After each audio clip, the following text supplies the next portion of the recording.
Un principe aussi vieux que l'humanité elle-même, et pourtant nous trébuchons souvent sur les obstacles les plus simples des relations humaines. Pourquoi en est-il ainsi? Est-ce l'univers qui nous a conduits ici pour nous rappeler le concept simple mais puissant du respect et de la compréhension? Oui, mon ami, tu es ici pour apprendre, grandir et comprendre à quel point tes paroles et tes actes peuvent influencer profondément les femmes de ta vie.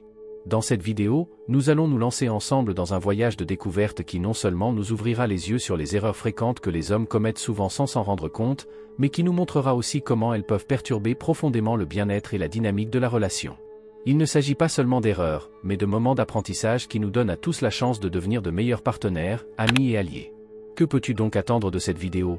Eh bien, prépare-toi à plonger dans un monde plein de conseils pratiques et d'intuitions profondes. Nous allons explorer des stratégies qui t'aideront à être plus attentif et plus respectueux dans tes relations. Tu apprendras comment construire une relation plus harmonieuse et plus épanouissante grâce à de simples changements de comportement.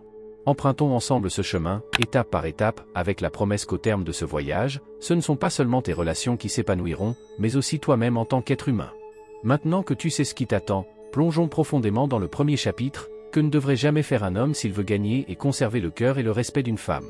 L'univers t'a conduit ici pour comprendre peut-être l'un des principes les plus fondamentaux, mais souvent négligés, dans les relations, l'importance de ne pas parler de ses ex-partenaires.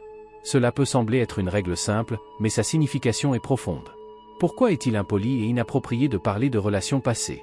Si tu partages les histoires de tes aventures amoureuses passées avec ta partenaire actuelle, tu la mets dans une position où elle se compare inévitablement. Cela peut alimenter l'insécurité et remplir d'ombres anciennes l'espace dont vous avez tous deux besoin pour une relation saine. Plus encore, cela suggère que tu n'as peut-être pas encore complètement tiré un trait sur ton passé, ce qui peut conduire à des questions sur ta volonté d'entamer une nouvelle relation. La discrétion et le respect sont les piliers sur lesquels reposent les relations réussies. En laissant de côté les relations passées, tu montres que tu apprécies le présent et les sentiments de ton interlocuteur. C'est un signe que tu es émotionnellement disponible et pleinement capable de t'engager dans l'ici et maintenant, une condition importante pour la croissance et la profondeur de nouvelles relations. Ensuite, nous examinons un autre aspect critique qui conduit souvent à des malentendus, la comparaison de ta partenaire actuelle avec d'autres femmes. Persévère, car cette connaissance pourrait être la clé pour atteindre les niveaux les plus profonds d'attachement et de respect dans tes relations. Après avoir exploré l'importance du silence sur les relations passées, l'univers nous amène maintenant à un autre point essentiel dans les relations interpersonnelles, éviter les comparaisons entre elles et les autres femmes. C'est une pratique qui peut être subtile mais destructrice, souvent sans que l'on soit conscient de ses effets profonds.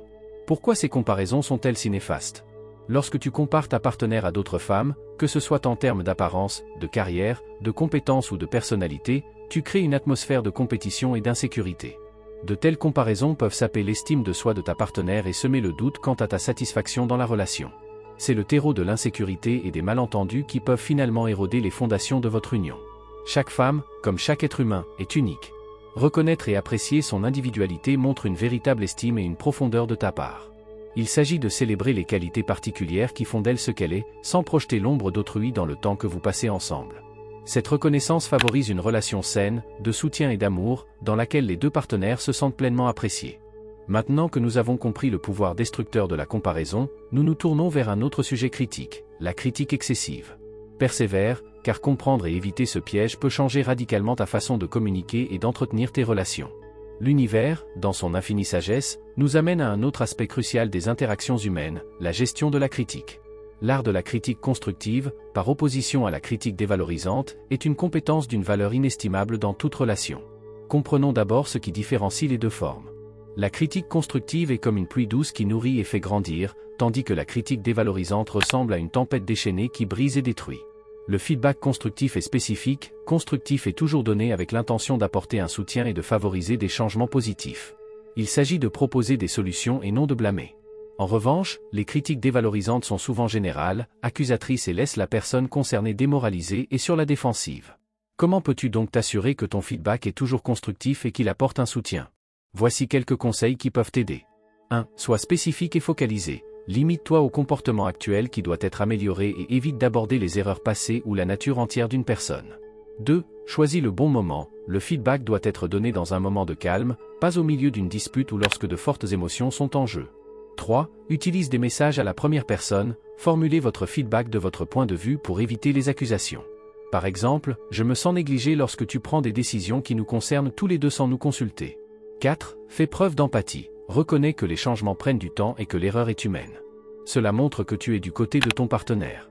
5. Offre ton aide et ton soutien. Montre que tu es prêt à travailler ensemble pour trouver des solutions plutôt que de simplement nommer les problèmes. Maintenant que tu connais l'art de la critique constructive, nous allons aborder un autre sujet subtil mais important, le comportement de contrôle. Persévère, car la compréhension et la maîtrise de cet aspect sont essentiels pour la santé et le bonheur de tes relations. L'univers nous guide doucement vers un autre sujet crucial dans le monde des relations, la compréhension et la maîtrise du comportement de contrôle. Il s'agit de l'une des dynamiques les plus subtiles, mais potentiellement les plus destructrices, qui peut se produire dans les partenariats. Pour appréhender pleinement ce sujet complexe, il est important de reconnaître à la fois les signes et les conséquences de ce comportement et de comprendre le rôle irremplaçable de la confiance et de la liberté dans une relation saine. Le comportement de contrôle peut prendre de nombreuses formes, allant d'actes de domination évidents à des manipulations subtiles. Parmi les signes avant-coureurs, on trouve la surveillance des communications, la limitation du cercle social ou la remise en question permanente des décisions. De tels actes sont souvent déguisés en soins ou même en signes d'amour, mais ils s'enracinent dans l'insécurité et un besoin de pouvoir et de contrôle. Les conséquences de tels comportements sont profondes. Ils peuvent éroder l'estime de soi du partenaire, conduire à un retrait émotionnel et créer une atmosphère de méfiance qui mine les fondements de toute relation. À long terme, cela peut conduire à une relation dans laquelle l'amour et le respect sont remplacés par la peur et la dépendance. Dans une relation saine, il est essentiel de maintenir un équilibre entre la proximité et l'espace personnel. Cela nécessite une base solide de confiance et la reconnaissance que chaque partenaire a le droit à la liberté et à l'autodétermination. Construire la confiance, c'est croire que ton partenaire veut ce qu'il y a de mieux pour la relation, sans qu'une surveillance ou des restrictions constantes soient nécessaires. C'est comprendre que le véritable amour ne lie pas avec des chaînes, mais inspire avec la liberté. Pour approfondir ces idées, nous allons ensuite nous pencher sur la manière de communiquer efficacement sans interrompre ton partenaire ou ne pas écouter ses opinions. Persévère, car la capacité d'écouter et de comprendre sans dominer est une clé pour un bonheur et un respect durable dans toute relation. L'univers nous amène maintenant à l'une des compétences les plus essentielles à encourager dans toute relation, l'art de l'écoute active et du respect mutuel. Ces compétences ne sont pas seulement les piliers d'un partenariat harmonieux, elles sont également indispensables pour créer des liens humains profonds et significatifs. L'écoute active est bien plus que la simple réception passive de paroles. C'est un engagement actif qui signale que tu es réellement intéressé par ce que ton interlocuteur a à dire. Cela demande de l'attention, de l'empathie et surtout du respect. Cette empathie et cette compréhension constituent la base sur laquelle la confiance et l'intimité peuvent se développer. Voici quelques conseils pour améliorer tes capacités d'écoute active et apprendre à communiquer efficacement sans interrompre ton partenaire. 1. Accorder une attention totale. Lorsque ton partenaire parle, concentre-toi entièrement sur lui. Évite les distractions comme regarder ton téléphone portable ou planifier ta réponse pendant qu'elle parle encore. 2. Utiliser le langage corporel. Montre par ta posture que tu es engagé et intéressé. Acquiescer, maintenir le contact visuel et se tourner légèrement vers l'autre sont des signaux non verbaux qui expriment l'intérêt et l'appréciation. 3. Donner un feedback. Paraphrase ce qui a été dit pour montrer que tu as écouté. Un simple « ce que j'ai compris, c'est » peut avoir un grand impact et aider à éviter les malentendus. 4. Pratique la patience. N'interromps pas la conversation, même si tu ressens le besoin de répondre immédiatement. Donne à ta partenaire le temps d'exprimer complètement ses pensées. 5. Pose des questions. Lorsqu'elle a terminé, pose des questions de clarification qui vont plus loin dans ce qui a été dit. Cela montre que tu es vraiment intéressé et que tu veux en savoir plus. En intégrant ces pratiques dans ta communication quotidienne, tu ouvres un espace dans lequel les deux partenaires se sentent écoutés et compris. Cela renforce les liens et favorise une atmosphère de soutien et de respect. Ensuite, nous aborderons un sujet tout aussi critique, la gestion des remarques inappropriées sur l'apparence. Il s'agit d'un domaine sensible, souvent négligé, mais qui revêt une grande importance pour l'estime de soi et la dignité de ta partenaire. Reste avec nous pour apprendre à naviguer sur ce terrain délicat avec grâce et respect. Nous avançons maintenant vers un sujet qui est d'une importance capitale pour préserver la dignité et l'estime de soi des femmes dans notre vie. Comment parler de son corps et de son apparence avec sensibilité et respect. Dans un monde où l'apparence extérieure est souvent surestimée, il est crucial de comprendre comment les mots peuvent façonner l'image qu'une personne a d'elle-même. Pourquoi les commentaires sur le corps et l'apparence devraient-ils être traités avec une sensibilité particulière? Les mots ont le pouvoir de façonner et d'influencer la façon dont une personne se voit et se sent. Des remarques qui peuvent être faites en passant, voire comme des compliments, peuvent avoir des effets involontaires en renforçant le sentiment d'être constamment jugé sur l'apparence. Cela peut créer une pression pour se conformer à des normes de beauté irréalistes et entraîner chez la personne une anxiété ou une faible estime de soi. Pour éviter ces pièges, voici quelques moyens alternatifs d'exprimer la reconnaissance et l'appréciation qui vont au-delà de l'apparence physique. 1. Focalise-toi sur les qualités et les actions. Au lieu de commenter l'apparence, porte ton attention sur les qualités et les actions de la personne.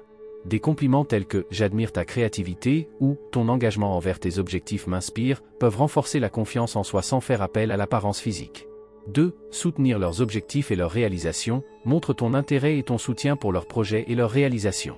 Cela signale que tu apprécies et reconnais leur valeur au-delà de leur apparence. 3. Évite les comparaisons, chaque personne est unique. Évite de les comparer aux autres, que ce soit en termes d'apparence ou d'accomplissement dans la vie. Cela favorise une image de soi saine et l'acceptation de soi. 4. Sois honnête et sincère. Lorsque tu fais des compliments, sois honnête et spécifique. Les compliments génériques ou superficiels peuvent être perçus comme peu crédibles. Alors que nous continuons à avancer dans ce tissu complexe d'interactions humaines, nous arrivons maintenant à un autre aspect crucial, les attentes à son égard pour s'occuper du ménage et des soins. Dans la prochaine section, nous explorerons comment ces rôles traditionnels peuvent influencer l'équilibre des relations et comment nous pouvons promouvoir des partenariats modernes et égaux. L'univers nous amène maintenant à un sujet profondément ancré dans les traditions de notre société, mais qui est de plus en plus remis en question, l'attente que les femmes assument la responsabilité principale du ménage et des soins. Cette répartition stéréotypée des rôles a longtemps façonné la dynamique entre les sexes, mais il est temps de repenser ces idées et de promouvoir un nouveau modèle de partenariat. Pourquoi devrions-nous porter un regard critique sur les rôles sexués dans le ménage et les soins? Historiquement, les femmes ont souvent été réduites à des rôles d'assistantes sociales et de gouvernantes, tandis que les hommes étaient considérés comme des soutiens de famille. Cette attribution des rôles ne limite pas seulement la liberté individuelle et les possibilités d'épanouissement des femmes, elle perpétue également un déséquilibre dans la répartition du pouvoir au sein des relations. Elle met la pression sur les femmes pour qu'elles gèrent une double charge de travail et de tâches ménagères, et prive les hommes de l'opportunité de s'impliquer pleinement dans la vie familiale. Les relations modernes devraient être basées sur l'égalité et le partage des responsabilités. Le partage des tâches ménagères et des soins présente de nombreux avantages. 1. Promouvoir l'égalité. Lorsque les deux partenaires sont impliqués de manière égale dans le ménage et les soins, les bases d'une relation égalitaire sont posées. 2. Améliorer la qualité de la relation. Des études montrent que les couples qui partagent les tâches ménagères font souvent état d'une plus grande satisfaction relationnelle. Cela peut conduire à un lien émotionnel plus profond et à une meilleure compréhension mutuelle. 3. Te donner l'exemple. Pour les enfants qui grandissent dans un foyer où les deux parents s'impliquent activement, un modèle de rôle positif est créé. Cela façonne leur propre conception de l'égalité et du partenariat. 4. Soutenir le développement personnel. Lorsque les hommes et les femmes participent de manière égale à la gestion du ménage, les deux parties peuvent acquérir de nouvelles compétences et expérimenter des possibilités de croissance personnelle. Pour parvenir à cette répartition égalitaire, il est important d'avoir des discussions ouvertes sur les attentes et les souhaits dans la relation. Discuter de la manière dont les tâches peuvent être réparties équitablement et explorer les possibilités pour chaque partenaire de faire valoir ses points forts. Maintenant que nous nous éloignons des rôles traditionnels, nous nous rapprochons d'un autre aspect crucial, le soutien de leur carrière et de leurs ambitions. Dans la prochaine section, nous examinerons comment, en tant que partenaire, tu peux contribuer activement à la promotion de leurs objectifs professionnels et créer un environnement de soutien. Dans notre exploration continue de la dynamique des relations modernes, nous arrivons à un point crucial, le soutien à la carrière et aux ambitions de la femme. Cet aspect est fondamental, non seulement pour l'épanouissement et la croissance individuelle, mais aussi pour le renforcement et l'approfondissement de la relation de partenariat. Pourquoi est-il si important de soutenir les objectifs et les ambitions professionnelles d'une partenaire? Dans un monde encore marqué par les inégalités entre les sexes, les femmes peuvent rencontrer de nombreux obstacles sur leur chemin de carrière. En tant que partenaire, jouer un rôle de soutien et d'encouragement peut faire une différence significative dans la confiance en soi et les réussites de ta partenaire. Cela montre que tu considères ses rêves et ses objectifs comme aussi précieux et importants que les tiens, ce qui conduit à une estime mutuelle plus profonde. Comment peux-tu, en tant que partenaire, être soutenant et encourageant? Voici quelques mesures concrètes que tu peux prendre. 1. Écouter activement et montrer de l'intérêt. Prends le temps de vraiment comprendre ce que ta partenaire souhaite réaliser sur le plan professionnel. Montre de l'intérêt pour sa journée, ses projets et ses défis. Cet engagement actif montre que tu prends ses ambitions au sérieux. 2. Exprimer des encouragements, sois une source constante d'encouragement, surtout dans les moments de doute ou de découragement. Rappelle-leur leurs capacités et leurs réussites et encourage-les à voir les défis comme des opportunités. 3. Partager des ressources. Si possible, offrez-lui des ressources ou des contacts qui pourraient l'aider à progresser sur le plan professionnel. Cela peut aller du partage d'un événement de réseautage à la recommandation lors d'une opportunité d'emploi. 4. Offrir un soutien flexible. Comprenez et respectez le fait que les exigences professionnelles peuvent fluctuer. Sois prêt à faire preuve de flexibilité, par exemple en assumant temporairement plus de responsabilités dans le ménage si elle se dirige vers une échéance ou un grand projet. 5. Planification commune. Considérez ces objectifs de carrière comme faisant partie intégrante de vos plans d'avenir communs. Cela souligne le fait que vous êtes tous deux une équipe dont les membres se soutiennent et s'encouragent mutuellement. En explorant ces aspects du soutien, nous ouvrons la porte à une relation basée sur l'égalité, le respect et l'encouragement mutuel.